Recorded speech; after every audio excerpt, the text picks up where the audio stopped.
पहले हम भी मस्जिद जाते थे, लेकिन क्योंकि मस्जिद में जो मुसलमान पुरुष हुआ करते थे वो हमारे रुकू में जाने से और सजदे में जाने से, हमारे अगाड़ और पिछाड़ को देखने से उनका वजू टूट जाता था। उनका प्रॉब्लम है, उनकी नफ्स बहक जाती है, उनको हमें देखने से ही कहीं ना कहीं करंट लगने लगता है गुप्त अंग में, इसीलिए वो हमें हिजाब में रखवाना चाहते हैं। साला ये प्रॉब्लम है महिलाओं का मस्जिद ना जाना और हिजाब पहनना। हमें तो इसके बारे में ज़्यादा जानकारी है नहीं, लेकिन सामने से नाजिया मैडम बोल रही हैं तो भला कैसे ना माने, क्योंकि भाई उन्होंने महसूस किया होगा, वो करते समय पिछवाड़ा कोई देख रहा होगा, भाई उनका पर्सनल एक्सपीरियंस होगा, इसलिए वो बता रही कि ऐसा ही होता है।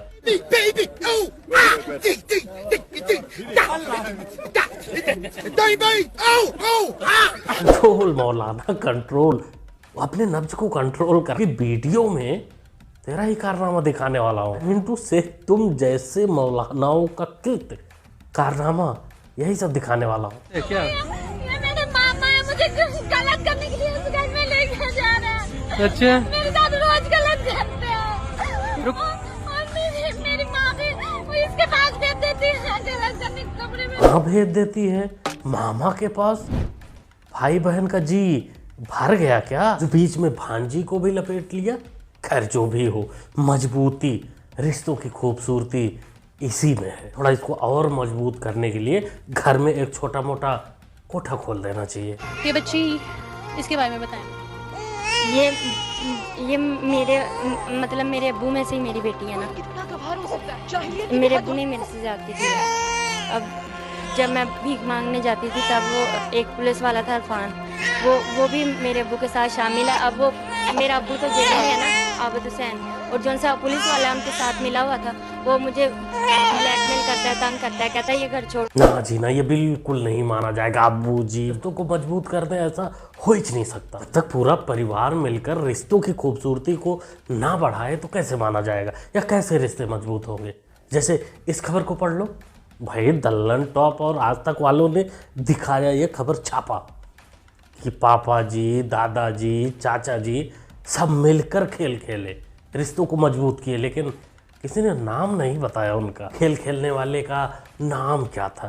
खैर जो भी हो, इनकी मजबूरी नाम ना छापने का, लेकिन इसको भी जस्टिफाई करने के लिए हमारे पास एक वीडियो है। ऐसे रिश्ते को अंजाम तक पहुंचाते हैं, इनसे मिलो। सर मजाक यही हो रहा है कि पहले मैं अपने शोहर के साथ निकाह होके गई, उसके बाद मुझे तलाक दिया गया, फिर मेरे ससुर ने मुझसे निकाह किया, तो इस हिसाब से मैं अपने शोहर की माँ बन गई। और क्या नाम, फिर से मेरे शोहर ने मुझे छोड़ा, फिर अपने भाई के लिए रिश्ता बनाने के लिए तो मैं उनकी भाभी बन जाऊँ। तो इस तरह से मेरे साथ मजाक हो रहा है कि कब मैं उनकी माँ बन जाऊँ, भाभी बन जाऊँ, बीवी बन जाऊँ। ये होता है असली रिश्ता, जब एक घर की मोहतरमा घर में सभी रिश्तों पर ना काबिज हो जाए बारी बारी से, तब तक रिश्ता मजबूत नहीं माना जाता। पहले अपने बच्चे का माँ बन जाती है, उसके बाद अपने पति का माँ बन जाती है, उसके बाद अपने ससुर का माँ बन जाती है।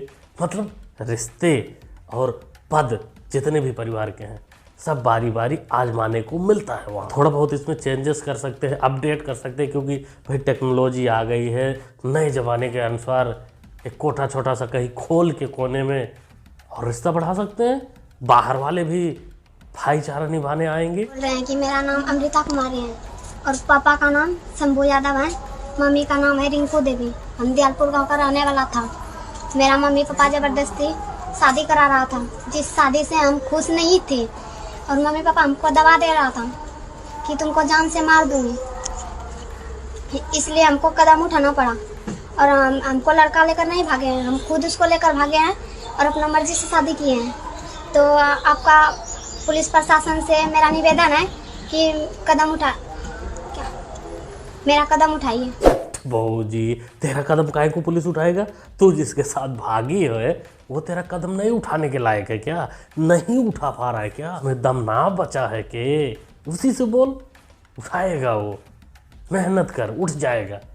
जैसे हमारे गुप्ता जी उठा रहे हैं, 4 कदम उठा रहे हैं एक साथ। नमस्कार, हम इस समय मौजूद हैं लखनऊ में। लखनऊ से आपको सबसे पहले दिखा दिए, देख लिए जोड़ी, ये किस रूप में, अभी इनसे ही पूछते हैं। बीच में ये बैठे हुए हैं हिंदू के रूप में, और यहाँ पे एक इधर मुस्लिम बैठी हैं औरत और एक इधर मुस्लिम बैठी हैं। सबसे पहले इनका नाम जानना है, अपना नाम बताइएगा।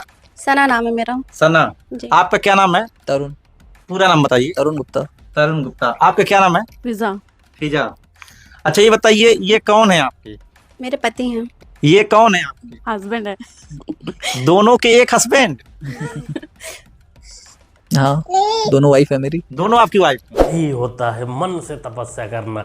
गुप्ता जी की तपस्या रंग लाई और इन दोनों मोहतरमाओं को सिक्योरिटी भी मिली कि देखो रिश्ता एक ही रहेगा पूरी जिंदगी भर तुम्हारा। अपने ही बच्चे की माँ रहोगी, अपने बच्चे के बाप की माँ कभी नहीं बनोगी। इसकी तो गारंटी गुप्ता जी ने दे ही दी है। ये दिखाना चाहती हूँ किसी का कॉपीराइट है इस पे। ये एक आइसक्रीम है भगवा रंग की, क्या बीजेपी का कॉपीराइट है? मेरी आइसक्रीम है, मैं चाटूंगी। ये लो भाग, तुम चाटो,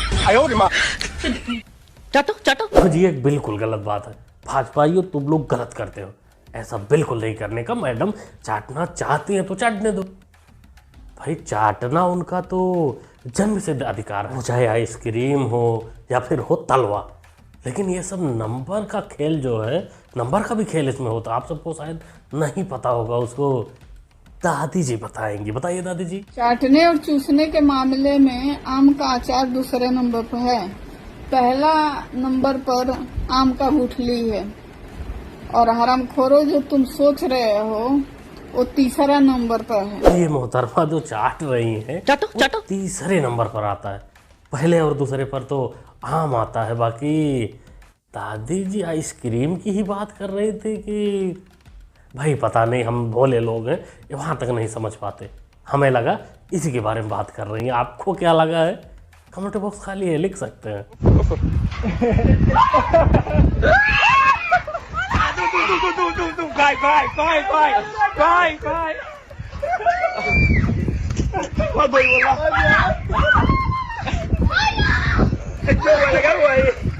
मोहतरमा हनुमान जी से बकलोली नहीं, हनुमान जी से तो बिल्कुल बकलोली नहीं।